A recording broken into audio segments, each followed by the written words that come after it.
Welcome back to the Tuesday Weekend, the podcast that will upcharge you for that substitution.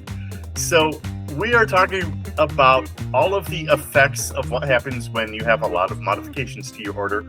And I want to get back to the POS, the terminal, for those who don't know, that the servers ring the order into. And first of all, it takes longer. If you could go in and hit burger, cheddar, mid-rare, send, easy enough. If you have to hit burger, mayo, on-side, sometimes there is the on-side button. Sometimes there is a button that will lead you to another screen full of all of the various options. Sometimes you literally have the option to just type in whatever you want. Most POS systems, you get to type in what you need the kitchen or the bar to know. And again, the world of misinterpretation here. Let's actually take it to the bar for just a moment. What a guest understands as, let's say, up, or this is what the server or the bartender knows. I want to actually talk about martinis for a moment here too. Okay. Because, well, my dad used to joke that how he likes his martini is to hold up a chilled martini glass, whisper vermouth across the top, and then fill the glass with gin. Yeah, that's you're just an alcoholic. Yeah, sure. I mean, it's an ingredient of the drink. It's like making a chicken fried steak without the breading. Right. You're asking for something, and then you're saying, "Oh, by the way, don't put in one of the ingredients." The amount of vermouth you put in a martini anyway it's a drop or two in America. Yeah. It's stronger in Europe, but it's a drop. It's a splash. It's nothing. You can't taste it. I've learned is you pour the vermouth in, you swirl it, and you basically dump it out. You rinse the glass. Yeah. But you can't. There's a very, very, very subtlety to it. Mm-hmm. But I mean, even then, you've got people who want their gin martini shaken, which completely changes the composition and flavor of the gin. In vodka, you're just not going to taste it. Unless I put a half ounce of vermouth in, you're not going to taste it. And with dirty martinis now, you obviously don't want to taste it. You just want an olive brine. That's all you are. I mean, I've got I've dusty, dirty, filthy, and then Lindsay Lohan. That's the ratings for my bar. I mean, it's half ounce, ounce and a half, and then just start with the olive juice and finish with a little bit of vodka. Pour it. Yeah, exactly. When I ask people can I ask you a question? I'm like, and here we go. Can you make a dirty martini? Yes. And that usually stops them right there when they're like, oh. I'm like, yeah, you don't need to tell me how to make it. I make it the way I'm supposed to make it, and that's it. I mean, your drink is your drink, and I'm right there. It's almost that's why I feel so bad for sushi chefs, because they're right there. Oh, can you do this? And you can see them in their head just going like, what is wrong with you? Well, and you're trying to hold it and just like, look, that's not the drink. You just ordered a drink and then you changed 3 of the ingredients. That is no longer the drink you ordered. This is not going to taste very good. Generally, I made a drink I've never made before last week. Here's one for you. Captain Morgan's and Mountain Dew. And it tastes about, that. That's you guys like, you should taste this. And I'm like, no, I can smell it. It's fine. I'm not tasting that. Jägermeister and Monster. Dude, the guy went and bought his own Mountain Dew. He's like, do you have Mountain Dew behind the bar? And I'm like, no bars have Mountain Dew behind them. No bar has Mountain Dew. Well, it's all right. Maybe there's some bars in like Alabama. No bars outside of college towns. Yeah, have Mountain Dew and stuff. But I'm just like, no, we don't have that. So this is great. And I'm like, no, it's not. But hey, you like it, you're happy, so I'll keep making them for you, no problem. But don't try to push them on everybody else. Like, you should try this. Like every person who sat down, have you had a rum and a Mountain Dew? And I'm just like, no, don't engage him. Just order your drink for me and ignore this Yahoo. Since COVID, people they started making stuff at home and think that's how things should be made. You really hear about food and beverage, especially when I make this at home, and I'm like, you're at freaking home. Like, I had to explain what a jigger was to him. Like, why are you using that? I'm like, because these are pretty precise measurements in this drink, and this is how you measure that. Oh, my bartender back home just counts. And I'm like, yeah, I can do that too, but your bartender isn't making a 9-ingredient Mai Tai now, is he or she? Right. And they're like, oh, they just got a mix. And I'm like, yeah, great. They've got a mix. Guess what? They measured that mix. Yes, exactly. At some point, if it was pre-made, then they poured it all together, and it wasn't just a blind pour. They measured it all out. And even then, people don't realize when you go out, unless you go to like very few restaurants, your cocktail is going to be 1 ounce to 1.5 ounces of alcohol. That's it.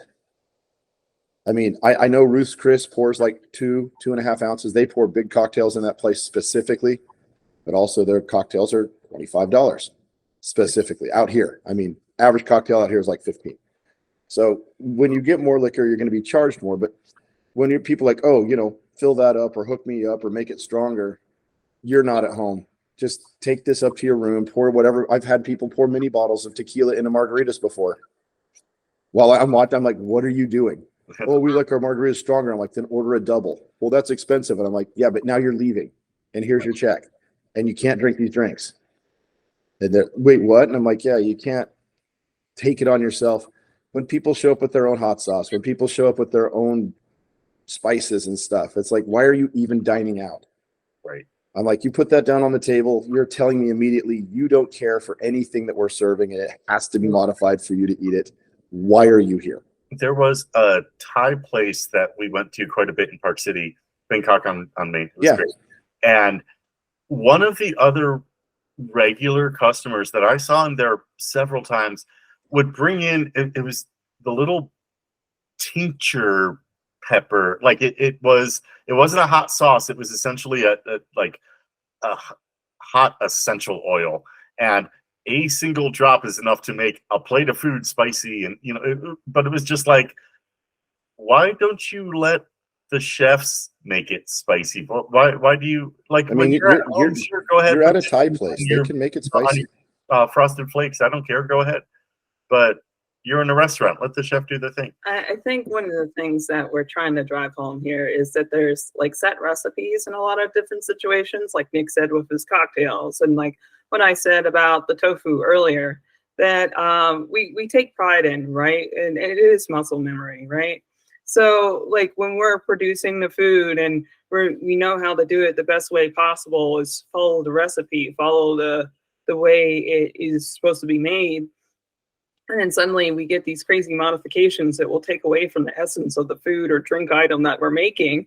Now we feel bad because it's like, oh, so now you're going to get a cocktail that is essentially, excuse my language, half-assed because it's not what I would want to present to you. Or I'm getting you a salad that the salad tastes best with all its proper ingredients, and now the ingredients aren't proper. Or, as I said, the fried tofu dish that you wanted that suddenly is now sauteed, and your sauce doesn't stick to the sauteed tofu because sauteed tofu has no way to soak up any of the sauce, unlike fried tofu would.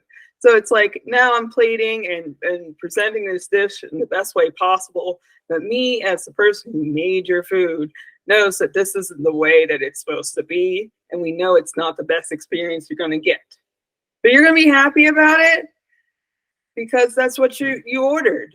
And then you think that's how that dish is supposed to be. But that is not how that dish is supposed to be. That is not how that cocktail is supposed to be. Honestly, half the time they're not happy about it. It doesn't taste like they want it. Yeah. Right. They're like, well, I read this in a magazine, or I did this, or I was watching Stanley Tucci on CNN go to Italy and they did this. And it's just like, yeah, you're not in that place. You're not in that restaurant. And if you try to tell me how to make a drink from something you read in Esquire magazine, I'm going to tell you to go fuck yourself because that's not how that drink is made. Well, so it definitely is a thing of pride. So sure. Well, I'd also like to mention, don't get upset if you have very specific needs or preferences and most of the menu is then unavailable to you. Like, don't be surprised when the barbecue joint's only vegan option is the vinegar-based coleslaw, or when the Italian restaurant doesn't have every available style of noodle also gluten-free. It's cumbersome to try to accommodate, especially if you have a limited inventory space, something like having a whole new set of pastas just for when the occasional gluten-free person comes in. Most kitchens don't have the ability to accommodate that. So in my circumstance, that the way my chef had built the menu, there was already gluten-free stuff built in. Oh, sure. And it was very clever because it's like food that everyone would get. Like our pulled pork bowl is gluten-free, but everyone would eat a pulled pork bowl, right? So in circumstances, depending on the menu, like you can get away with more and more when it comes to allergens and special dietary restrictions. But like when it comes to like modifications, like if the pulled pork had fish sauce in it and you don't like fish sauce, we're not pulling it out. That's impossible because it was braised in the fish sauce or the coconut oil. Like, okay, well, if you don't like the fish sauce, go get the Thai peanut chicken bowl or go get the sandwich or go get a salad. Like trying to modify something that's immodifiable, that's where I have to draw the line. Like nowadays, a lot of chefs, a lot of bars, a lot of like different places have thought outside the box to try to accommodate all of our customers. To give even the gluten-free vegans a couple of options, maybe. Yeah, I mean, gluten-free vegan, that's a hard one. Because like you take the sauteed flour vegetables. out. You take butter like out. Hold on. You take butter out, so you need to have good flour, right? To make up for the fact that you're now substituting the butter. But if you're now taking out the flour and the butter, like I don't care what cookie you're making, it's gonna crumble. Yeah. You have one or the other. Be like gluten-free, but it has butter on it, or have it vegan and it has proper flour. Because I've tried to do both, and it's not the easiest, especially if you're not a baker. But some bakers out there, leave some like things down in the comments. Have you successfully made gluten-free vegan stuff? And what did you use? What products? I'm curious. You know, I have a very similar story to that. There was one summer, the chef I was working for at the time wanted me to try to come up with a gluten-free, egg-free crepe. And I could do one or the other. But like it just was not coming out of the pan right. And even that's my problem. Even the one that I could come up with, I love making crepes. It's really fun. They're delight. And these did not make me happy.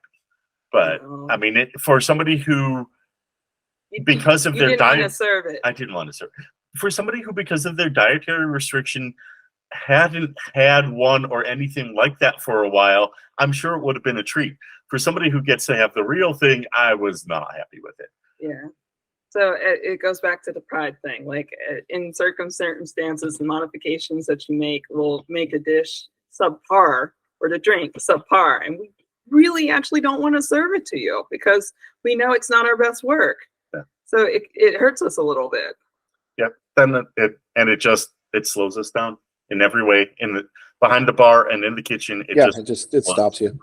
All we have to do is provide the best service for our customers. And then if you're doing these crazy modifications, we can't provide the best service for you. Yeah. So yeah, it doesn't leave a good taste in your mouth. Talking about not a good taste in your mouth. I guess a lot of places do, like a spicy margarita. It's a pretty basic recipe. Yeah. You just muddle whatever pepper you have in it, make it. I'd guessed I want that blended. And I'm like, that's a horrible idea. No, you don't. You don't want to blend a pepper in anything because then it's just going to taste like the pepper. Mm-hmm. Hot sauce. That's what it was. And I'm like, I went out and talked to the table like, sir, I strongly recommend you don't do this because I put 2 slices of Serrano pepper in it. It's just going to taste like blended Serrano pepper with tequila. Mm-hmm. He's like, well, that's what I want. And I'm like, okay, I'm going to let you know this. If you don't like it and you send it back, you are still being charged for it because this is your recipe. We do not do this ever. And you are about to find out why. So I go make his drink, and then I make a regular drink, and go out and put it down. And I'm standing there at the other margarita, and he like takes a sip and just eyes wide like, that's like straight pepper. And I'm like, yeah, that's what I was trying to tell you.